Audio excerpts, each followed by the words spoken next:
नमस्कार, हम शिवशंकर कुमार आप लोग के पैर छू के प्रणाम करतानी।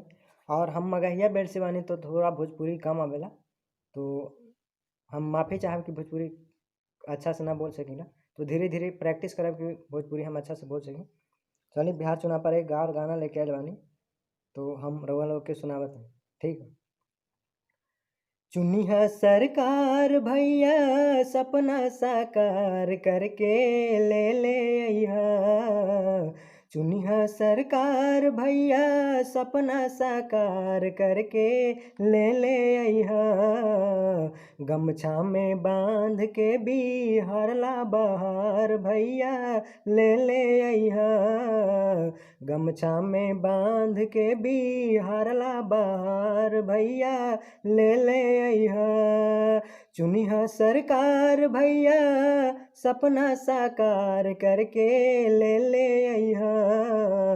गमछा में बांध के बिहारला बहार भैया ले अइहा।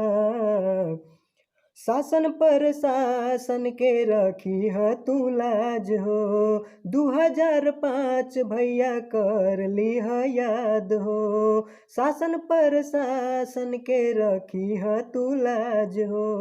2005 भैया कर ली है याद हो। जनता के दुख दर्द के उपचार भैया ले अइहा। जनता के दुख दर्द के उपचार भैया ले अइहा। गमछा में बांध के बिहारला बहार भैया ले अइहा। गमछा में बांध के बिहारला बहार भैया ले अइहा। दूसरा बा, सड़क बिजली पानी के परेशानी भइले दूर हो। अब नइखे करे पड़ी केकरो जी हुजूर हो। सड़क बिजली पानी के परेशानी भइले दूर हो।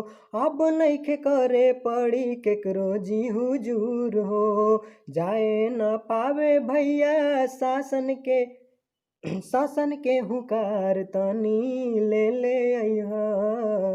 जाए न पावे भैया शासन के हुकार तनी ले अइहा। गमछा में बांध के बिहारला बहार भैया ले अइहा।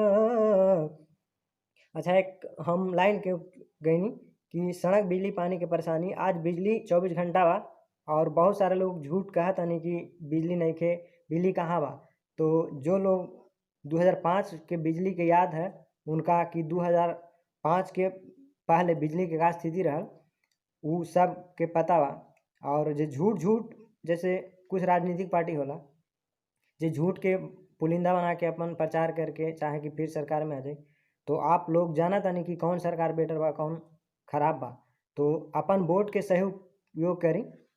इस के साथ हम नमस्कार करते हैं।